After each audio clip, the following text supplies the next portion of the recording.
بسم الله بسم አብ ወወልድ ወመንፈስ ቅዱስ አሐዱ አምላክ አሜን። ምሰደ ዕዳጋ ጌርናሲ አስቤዛ ገዚእናስ እንዳተመለስና ቁሩብ ምስከድናሲ ሓንቲ እግረይ ጫማሽ ዝብጠስ ሓዳሽያ ነይራ ማለት እዩ እና ንኽትብጠሰንስ ቁሩብ ተሪፋታ ካብኡ እታ ኣደይ ረኣይ ሸበጠሲ ተበጢሳትኒ ይብላ እሞ ነታ ኣደይ ማለት እዩ እንታይ ደኣ ቅድምስ ዘይትነግርኒ ነርኪ ኣብኡ ከለናሲ ክገዛእልኪ ነይረ ሕጅስ ዓዲ ምስከድና ትብለኒ እሞ ደሓን ሕጂ እውን እኮስ ብዙሕ ኣይከድናን ይብላ እሞ ክገዛእልኪ ኢላስ ሓድሽ ተምፃለይ ከምዚ ፒንክ ከለር እዩ ካብኡ ሒዛ መፅያሲ እስኪ ረኣያ ዕቅንክዶ ትኸውን ትብለኒ እሞ ሪአያስ ገይረዮ ማለት እዩ ነታ ጫማ ገይረያ ይመስለኒ እሞ ሓንቲ ቀጣ ነዋሕ ሰበይትስ ዳማ ኮይናስ ምልክዕት እያ ናብ እምባ ትወስደኒ እሞ በዚኣ ንዕናይ ዛጓሌ እንዳበለት ከምዚ ትመርሓኒ ነገር እታ ሸበጥ ትብልያ ዘለኺ ማለት ሓዳር እዩ ሓዳር ተዘይብልኺ ከዓ መሓዛ ዓርኪ ኣፍቃሪ ይህልወክ እሞ ምስኡ ብዙሕ ዘይትስማዕምዑ ወይ ከዓ ብዙሕ ኣባኺ ድሌት ዘይብሉ ይኸውን ብሓፈሻ ወይ ከዓ ምስኡ ከም ዝተባኣስኩም ክኸውን ይኽእል ቅድሚ ሕዚ እውን እንድሕር ደኣ ነይርኪ ማለት እዩ እና ንድንግል ማርያም በዴኺ ዝተመሰለት ኣደይ እመቤቴ ድንግል ማርያም ተሓትያ ትኾኒ ማለት እዩ ከምዚ ንሓዳር ንቁም ነገር ንኽትኾኒ ዓርኪ ንክህልወኪ ማለት እዩ እና ንሳ ድንግል ማርያም ከዓ እሺ ኢላ ሓድሽ ዝኾነ ፅቡቕ ናብራ ባዕላ ተምፃልኺ ከም ዘላ እዩ ማለት እዩ ትህበኪ ከም ዘላ ጫማ ሓዳር እዩ ናብራ ሓዳር ፍቕረኛ እዩ ማለት እዩ ኣስተኻኺላታ ተትኸውን ነይራ እታ ዝተበጠሰት ክትብጠስ ቁሩብ ተሪፍዋ ተስተኻኺላ ኣስተኻኺላታ ተትኸውን ነይራ ንሳ ማለት እዩ ምስቲ ዝነበርክዮ ወይ ከዓ ሕጂ ዘለኽዮ ዝተባኣስክዮ ወዲ እንድሕር ደኣ ሃልዩ ምስኡ ተተዓረቐካ ኣላ ክንብል ነርና ሕጂ ግን ሓድሽ ትገዝኣላ የላ ስለ ዝበልኪ ሓድሽ ዝኾነ ናብራ ሓድሽ ዝኾነ ኣፍቃሪ ትበኪ ከም ዘላ ሓዳር ትበኪ ከም ዘላ እዩ ማለት እዩ በቲ ገቦ ከዓ ንዒ ብዝኽዲ ትብለኪ ዘላ ምናልባት ኣብ ዓለማዊ ህይወት እንድሕር ደኣ ሃሊኺ ንዒ በቲ መንፈሳዊ ዝኾነ መንገዲ ክዲ እያ ትብለኪ ዘላ መንገዲ እያ ተርእየኪ ዘላ ማለት እዩ በይነይ ኮይነስ መንገዲ እንዳከድኩስ ቀያሕ ከልቢ ወይ ቀይሕ ከልቢስ ትረኽበኒ እሞ ቅድሚ እታ ከልቢ ምርካበይ ግን መጀመርታስ ሰባት ነይሮምሲ ንዖም ሰላም ኢለዮም ይሓልፍ እሞ ሽዑ ትነብሕ እታ ከልቢ ማለት እዩ ኣነ ግንስ ንዒቐያ ይኸይድ ኮይኑ ግን ደድሕረይ እናመፀትሲ ተኸኽ ምስ ኣበለትኒ እምኒ ይረክብ እሞ ዓብዪ እምኒ ማለት እዩ ብኡ ገይረስ ይጭፍልቓ ካብኡ ምስ ሓፍተይ ኮይነ ይሃድም ካብታ ከልብን ከምኡ እውን ሰባት ከይመፁና ኢለ ማለት እዩ ዝኾነ ሰበይቲ ትረኣየኒ ከዓ ነበረት ንሕና ግን ንጎይ ኣብ መንጎኡ ሓፍተይ ትደክም ሽዑ ኣነ ሓዚለያስ ይጎይ እታ ከልቢ ትብልያ ዘለኺ ምናልባት ኣንስተይቲ መንፈስ ጓል እንድሕር ደኣ ኮይና ማለት እዩ ራሄሎ መንፈስ እያ ማለት እዩ እና ተቆጢዓ ግብሪ ዝለመደት መንፈስ ዝተቆጠዐት መንፈስ እያ ማለት እዩ ስለዚ ንሳ ተብለኪ ከም ዘላ ትከታተለኪ ከም ዘላ እዩ ምንዓቕ ከዓ ፅቡቕ ብምንታይ ብፀሎት ስለ ዝበርትዓኺ ክኸውን ይኽእል ወይ ከዓ ናብ ኣምላኽ ንምቕራብ ስለ ዝወዳእኺ ስለ ዝወሰንኪ ክኸውን ይኽእል ወይ ከዓ ንፁህ ዝኾነ ልቢ ይህልወኪ ወይ እውን ዓለማዊ እንተኾንኪ ከዓ ኣብ ከምዚ ባእድ ኣምልኮ ወይ ከዓ ኣብ ናይ ኣምላክ ኣምልኮት ቅንኣት ይህልወኪ ከም ኤልያስ ማለት እዩ ካልእ ከምዚ ባእድ ኣምልኮ ዘይትፈትዊ ዘይትቕበሊ ትኾኒ ብሓፈሻ በቲ ዘለኪ ፅቡቕ ነገር ንታ መንፈስ ትቃወም እያ ከም ዘለኺ ትንዕቕ እያ ከም ዘለኺ እዩ ማለት እዩ ኮይኑ ግን ንሳ እውን ስርሓ ኣይገደፈትን እስካብ መወዳእታ ተኸታቲላትኪ ማለት እዩ በቲ እምኒ ጌርኺ ጨፍሊቕኪ ስዒርኪ ኣለኺ ፅቡቕ ተሓፍትኺ ኣብ መንጎኡ ትደክም ዘላ ከዓ በቃ ብዓለማዊ ነገር ትደክም ከም ዘላ እዩ ብዝተፈላለየ ነገራት ማለት እዩ ንስኺ ከዓ ተሓዝልያ ዘለኺ ብኻሊእ ኣይኮነን ብፀሎት ብምሕሳብ ብምኽሪ ብተግሳፅ እዩ ማለት እዩ ዝሞተ ኣኮይሲ እኽሊ ዓፂዱስ ካብ ናይ ባዕሉ ግራት ማለት እዩ ይኹልስሶ ግን ዘይድቅስ ሽዑኣነሲ እንታይ ደኣ ኮንካ ዘይትድቅስ እንተበልክዎሲ ኣቦኺስ ነቲ ኩልሳሴስ ከየቃፅሎስ ፈሪሐ ይብለኒ ማለት እዩ ኣነ ከዓስ ኖ ኣቦይሲ ቂም በቀልሲ ከይትሕዙ ኢልና እዩ ኣይሓዝናልኩሚ ይብሎም እሞ ኣየቃፅለልኩሚ ኣቦይ ይብሎም እሞ ይድቅሱ እሺ ኢሎምስ ይድቅሱ እዚ ከዓ እቶም ዝሞቱ ኣኮኺ ዝኾነ ኣብ ስድራኹም ዝኾነ ዘረባ ክኸውን ይኽእል ዝኾነ ሕማቕ ተግባር ክኸውን ይኽእል ዝኾነ ሕማቕ ነገር ብሓፈሻ ማለት እዩ ዝኾነ ጥፍኣት በዲሎም ኣሕዚኖምኩም ሓሊፎም ክኾኑ ይኽእሉ ማለት እዩ ስለዚ ኣብ ሰማይ እውን ከም ዘይረግዑ ኣብኡ እውን ሰላማዊ ዝኾነ ዕረፍቲ ከም ዘይረኸቡ እዩ እና ንስኺ ተዕርፍ እዮም ከም ዘለኺ ቂም ኣይሓዝናልኩሚ ኢልኪ ነፃ ተውፅዮም ከም ዘለኺ ካብቲ ሓሳቦም ካብቲ እንትኖም ማለት እዩ ካልኣይ እውን ከምዚ ዝኾነ ጥፍኣት ወይ በደል ፈፂሞም ኣለዉ እሞ ኣብቲ ስድራኹም ማለት እዩ ብዘረባ ብዝተፈላለየ መልክዕ ኢልና ንሓዞ ሽዑ እቲ ኩልሳስ ዝኩልስስዎ ዘለው ናቶም ዝኾነ ስድራ ወይ ከዓ ቤተሰቦም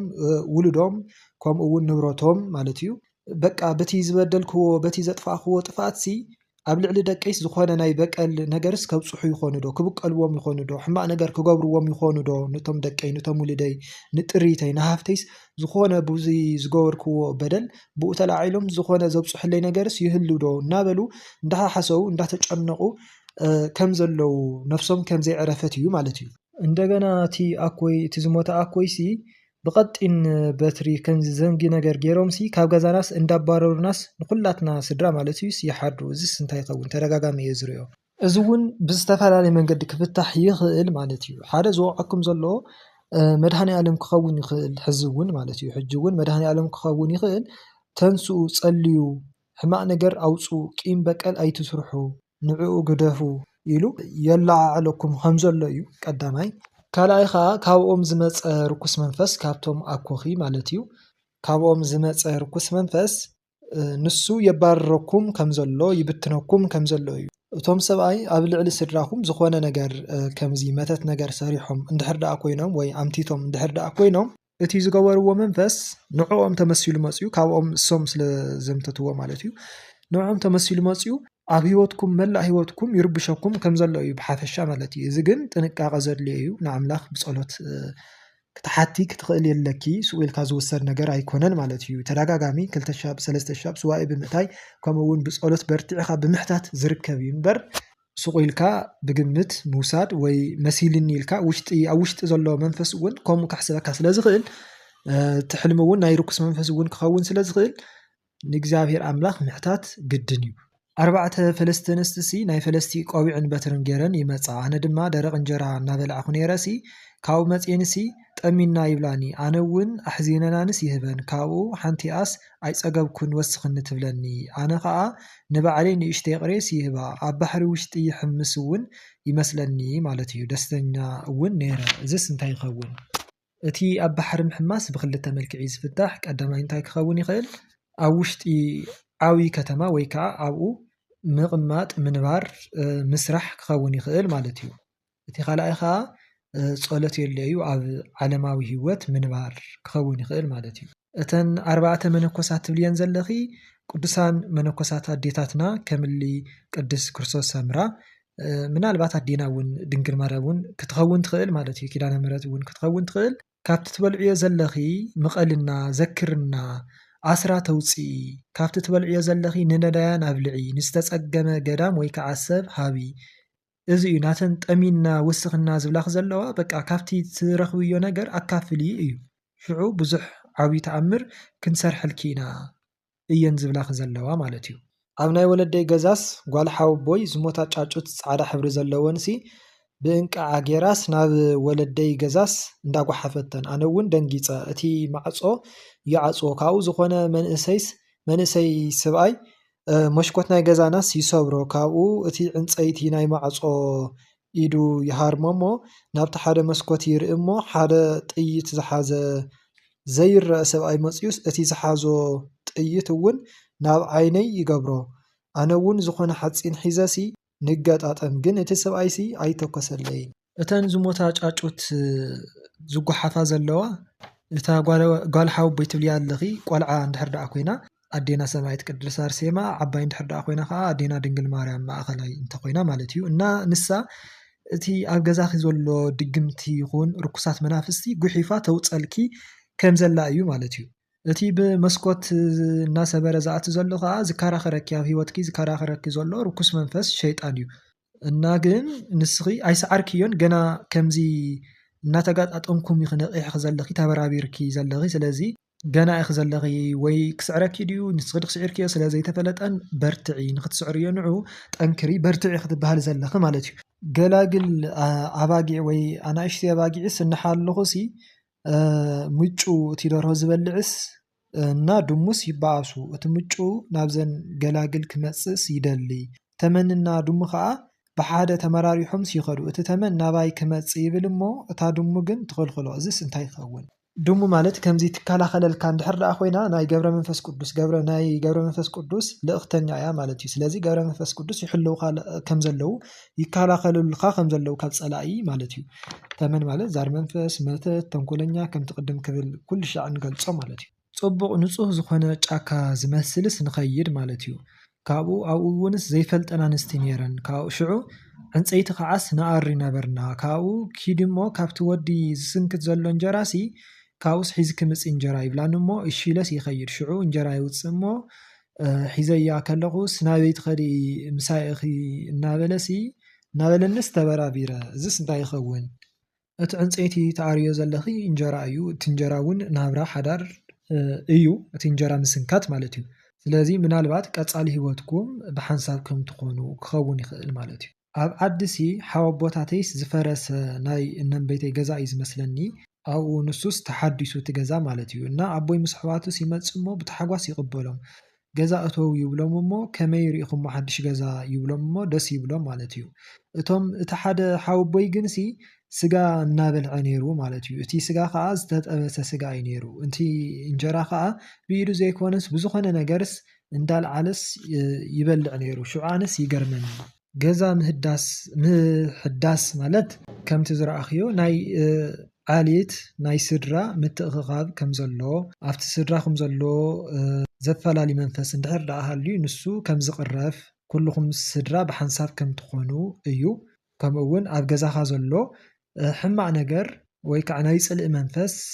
ናይ ካሊእ መንፈስ ንሱ ከም ዝቕረፍ ከም ዝውገድ እዩ ማለት እዩ። በቲ ናትኪ ሕልሚ እምበር ገዛ ብዙሕ ፍታሕ እዩ ዘለዎ ብሓፈሻ ናይ ስድራ ሓደ ምዃን ሓድነት እዩ ማለት እዩ። እቲ ጥውስ ስጋ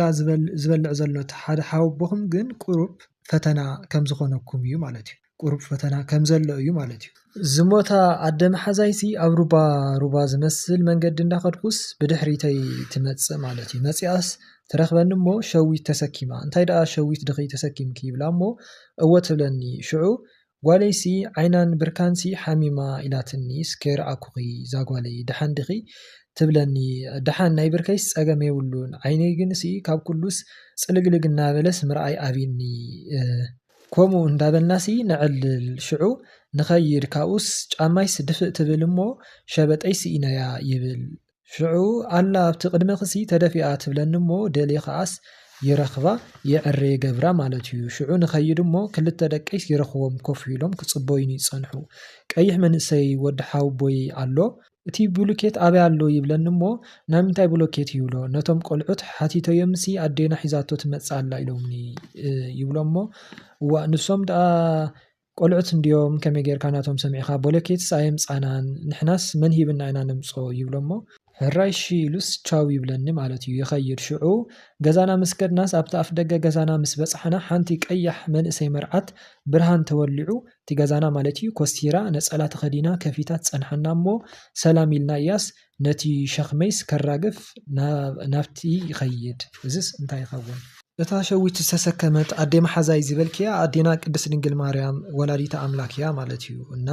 እቲ ሸዊት ሒዛቶ ዘላ ከዓ ሓድሽ ዝኾነ እንጀራ ሽሻይ እዩ። ከምኡ እውን ብኣካል ዝሕመኪ እቲ ዝሕመኪ ኣካል ትብለኪ ዘላ ከዓ ብኣካል ዝሕመኪ እንድሕር ደኣ ኮይኑ በቃ ትፍውሰኪ ከም ዘላ በረከታ ትርእየኪ ከም ዘላ እዩ ወይ እውን ንክትፍውሰኪ ናብኣ ክትቐርቢ ከም ዘለኪ እዩ ማለት እዩ። እቲ ጫማ ከዓ ከምዚ ኣብ ሓዳርኪ ወይ ከዓ ኣብ ውልድኪ ዝኾነ ፀገም ይህሉ ማለት ውልድኪ እንተኾይኑ ብጥዕና ዝኾነ ነገር ይህሉ ማለት እዩ። ኣብ ሓዳር እውን ዝኾነ ዘይምስምዕማዕ ይህሉ እሞ ንዑይ ክተስተኻኽልዮ ዘለኪ ኣብ ዘለኪ ትብለኪ ዘላ ከዓ ኣዴና ድንግል ማርያም ንሳ እያ ተስተኻኽለልኪ ዘላ ማለት እዩ። እቲ ብሉኬት ከዓ ምንም ጽቡቕ እዩ ጽንዓት እዩ። እቶም ህፃውንቲ ከዓ ኮፍ ኢሎም ንዓኺ ምጽባዮም ኣብኡ ትእዛዝ ወለዶም ዘኽብሩ ቆልዑት ከም ዝኾኑ እዩ። ናብቲ ገዛ ትኸዳ ከለኽን እታ መንእሰይ መርዓት ዝበልክያ ከዓ ኣዴና ሰማይት ቅድስት ኣርሴማ እያ ዝጸልመተ ፈተናታት ዝበዝሖ ህውከት ዝኾነ ኩሉ ኣብ ሂወትኪ ዘሎ ኩሉ ኣብ እንጀራኺ ኣብ ጥዕና ኣብ ሓዳር ኣብ ውልድ ወዘት ኣብ ኩሉ ሂወትኪ ዘሎ ነገር ንሱ ከፋፊታ ብርሃን ጌራ ትቕበለኪ ከም ዘላ እዩ ማለት እዩ። ኣብ እንዳ ኣባ ሓጎይሲ ኩሌና ዓሌት ተኣኪብና ንዕልል ድሓር ዓባይና መጽያሲ ንሓደ ኣኮይ ኣሎ ንእሽተይ እቲ ኣኮይ ማለት እዩ ንእሽተይ شعو قبل أفتت تحت عرات تأثير نيرس إن نتأكويثي نعانتي قبل سي نفاس أهرمو ساعات وسلز عخلة تبلو شعو أتو تبناس كلاتنا نعتم أتو تبلنا موك شعو كلاتنا نعتمو تقبل بعلو سيواتس مالتيو أمو نابس ألم قبل ويا تسلم نبرس نابس ألم طبقس يغير مالتيو تقبل شعو كلاتنا عكالات ناس يتنكفنا أنا جنس يفرح نيرا مالتي سوق بالي أنت تكيف كايو تقعد أيو سوق أنتيل كايو خا من ما يبلن تبلنا نيرا مالتي نكلاتنا دهسيسو دحر نحساس ودي دهسيسوس تقيل اللي خير مالتي تقصص كمزي تسلم نتطاب نجر يقبل مالتي شعو تقبل وتيو بتي انتنجرو يغير إزس انت يخون تقبل تبليو زلخي أب بيتسوكم أب سراهم زملخ أب عليتكم زملخ نايزار منفسيو طبق زخون زلخا أتي بتي نايزار منفس استسحابة متت علو مالتيو كمزي مبزحتو أمزار منفس كم أول أين طلع بحفشا نايزار منافستي سبات قبل علينا كأنيوم متت نقمتلنا يقبروا يوم كما عينت بحريات علو مالتيو توم نايزار منافستي سلازي أتي منفس مساخم كم استولد نايزار منفس كم زخونة تقبل مالتيو مس أتي حساس تبليو زلخي ودخون كم زلقيو مالتيو سقبلو زبلاخم زلواتن عباخيدين انتاي بك ناتنا ايو ناتا بحالة قز كم استوهابو ايو مالتيو نن حدكم مدبساسو ويمتنكافو غاا ناب حد ولدو كم زحالف اب حدكم كم زلو ايو مالتيو ولاون نتي حدش ولدو نتي نشتاون ناوون كم زحالف يحلف كم زلو ايو مالتيو سريحو غاا زنايلو يخيدالو مالتيو እና ምስቲ ህፃን ንከይ ዓቢ ጸሎት አድላ እዩ ብፍላይ ንህፃውንቲ ከዓ ተደጋጋሚ ዝኾነ ቅዱስ ቁርባን ተቀብልዎም ከም ዘለኩም እዩ ወይ ከም ዘለክ እዩ ማለት እዩ ናብኡ ንከይሓልፍ ቀንዲ መቃወም መንገዲ ወይ ከዓ ንከይሓልፍ ዝገብር እንታይ እዩ ቅዱስ ቁርባን ስለ ዝኾነ ማለት እዩ ኣብ ስደት እየ ዘለኹ እና ናብ ዓደይ ከይደ ይመስለኒ እሞ ኣብቲ ዓዲ ከኣሲ ንእሽተይ ከተማ ኣላትና ብኣካል ማለት እዩ ካብኡ ኣብኡስ ንእሽተይ ቆልዓ ጓል 14 ዕድመ تخون يا كابوس نعناي نجازان اندابلت سي ناقوايت مريحاتنا تخيل مو كابو خاء كي الناس اتي عادي زخدنا يو كاسي تغير مالت كمزي انبا كوينو يرأى مالت يو كابو جزام ساعتنا خاء عبتي دق اف كم عبكل توجلة تخافيلا انستس نركب مو كابو تقول عاكا نفت جزا وشتاتياس حانت سيبيت كا ما يفليحاس نعيك تقاتلن تدلي مثلا مو ميسانعو قديفاس بحانت عنصيتي حاوي قاتيلا قلنا زبانيس تبلعني ديو أنا جن أفتا أنستي زنبر أو يدوي لكاو أتن حدا جل إسلاميا نيران أتن حدا خا كريستيانيا أمن جنا خا حنت دوز بلا سبيتي نيراتن كاو نعاي كا أبو دويلا مسرعية النس ويزي أستمثلس كتموت زي تمثلسي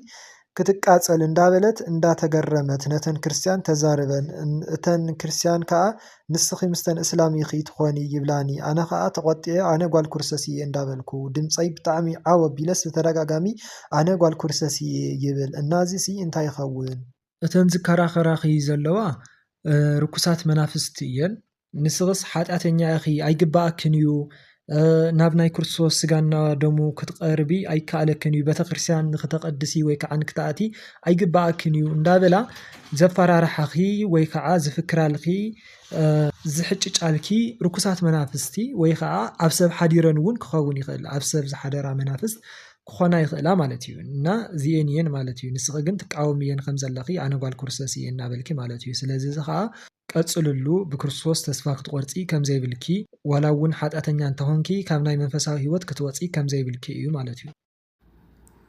ኣብ ውሽጢ ሞባይል ጾሪ ማይ ክውሕዝ ከእንታይ እዩ ኩሉ ግዜ ጾሪ ማይ ምርኣይ ሰላም ቅሳነት በረከት ወይ እውን ሓድሽ ተስፋ እዩ ሞባይል ወይሲ ሞባይል ናይ መረኻ መሳርሒ ስለ ዝኾነ ምስ ሰባት ዘለካ ወይ ድማ ክመፀካ ዝኽእል ወራ ይዘመልክስ ብሓፈሻ እዚ ሕልሚ እዚ ሞባይልካ ብቴሌፎን ኣቢሉ ኣዝዩ ደስ ዝብል ዜና زحقو زينك تسمع مخانكا إلا ملكت ويدما من سوا زلك ركب زيادة صورين سلامون كخون مخان إزري صبو ملكتي مالتي كالإخا كل التسوات ودم قالن قال نجر كروليز أني حوم دورهم مسنقع حاء قميدا قال نجر كتولع أني حامويتاز أني حتني تاسويتي تنقر عليه كحفو إلا تني أنا أجنا كيجاج حسيك كحفهم كل خوح ما تسمعني دورو بزح جيزنا يسرح ويتوت ويدمنا يتعر ملكتيوم مويتا استرغت كأزي حادث تجمر يو سراح ويتسفى زقور كل نجر كم تزرل غيو كي كيد ويون كقارص كم زقلي زمن كد هنقاحو مقحف مقاحو غانا زي تفصمه تسفى ويعدليو مقحف دما قد عدلات كم زملتأكي وي دما بسنكي اتنا كالأسوات سقطي اتا سبيت زولتو صبو عدلات قد حد يوم كم التخيلي زارين እዚ حلم زي بتو تجورا من قصقصات تنقاق تقبر نايكا الأسوات رئيتو نصبو عدلكا كي بلاشو متنقاق كم زلي كازر ايو ناي متنقاق تحلميو ماليتيو بزولت نبرتينا أنا وستتي يزلهو أو عدي مثلني نسو أيسي تراينوسو حزيلوي قيدنا دلخو كلخص محزي بمعدي رئين موكي رئين تراي بيلكا أو خامس حنتي بيت السبي تبعيسنا ألنا أنا أبتقى جز أمسي أو حنتي زي بالله صعدة عنجيتي بيتي بلمو ناس حقت مزأني كينعي تويت بلني أب إذا حنتي بالله نعيك أجلز حاسس كنا تسمعني أو زوج اللي هو عدي أبقى زي مزعد حري مزعكف إلى كبرت زمسل تسلم تخدينا رأسات رايت خفيتا إلى تتمتني في شخ قاتل أنا خاب قدمها وعارات كف إلى تتمتها سؤالك نوسو حازي لك خير مرأيك نوسو أو تحتي تغطي ويكبير حلاف النتكم زل إذا ملكت خوني خيليو أتام حزخي كيري إنه بالك أمونغخي أمونغو سؤالكن أمونغ أتام حزخن زي تفتح مستر ويزي مردا كم زلو يزري نالاتوهن سؤالكن وينو استسكو زلو أقام كم زلو زحبر ملكت خوني خيليو بخال أيون مس بيساب كي مباس مستواسك كلخ بحلم نعي أتوي كتب لك مرايك اللي تترجم كله يخيل بوجن كي مساك تعرق زلك دليت ويحل ناخي ذهبك زلو ما تنقطعك خوني خيل أتاوي إلى حنتي بالله جن جلز حازت كينات تسمع النزول كيها أتي سلام تاوي حق تاوي ناي حق زي كنا تنكل زملك خون كم زقل زلك سقاتي وزرعي مالتيو بسلسيقا أتي سب تسلم تخدينا أو جزاخ مراي تسلم كدان كبرتا تخدينا تمتك مراي إتي مسأ زلك يقرنج أو مرخي جنقكم زلو أو سدرون كي ترف السلام كم زي بالكي زري إتي في شغطاء أخاها في شغطاء كأم من الوقت تعاوتات الكي زي عينتو ويناي لقص في شغطاء ويكأنا يتجرج تكبدل زرعي كخوني خيليو بحافشا كنت إنك أتوقدي بزحكي زحل مين عيوشت أو إنك أتنامر عيو نسبيت سوزلك جرجت سلام يخون الكيس لزلو بسلام ما نقد فتحيه ويونا أمرخي كتوز إيه فتني مالتي بستخالنا سألتني غير مالتي نقول مفتحي سألت كان بهالين أمنيتين حما حلمك تحلمي كان لخين فتاريخي توكلي سلام أمرك بكي كاكفوك حلوك تسألي خي مسوا أيكي زرر بزعبات عنا كنت هدوي الخي أزرر ويوم من هالوقت زخور نجر كل سلزخ لي قريتها مسستو أسكي سلام كتقوري انت خيلكي اتحلمك وأمرك خطفي غيليو فعلت ناس للفلط ومعلتها وهيوتنا مالتي سلام الله مسكول لنا يكون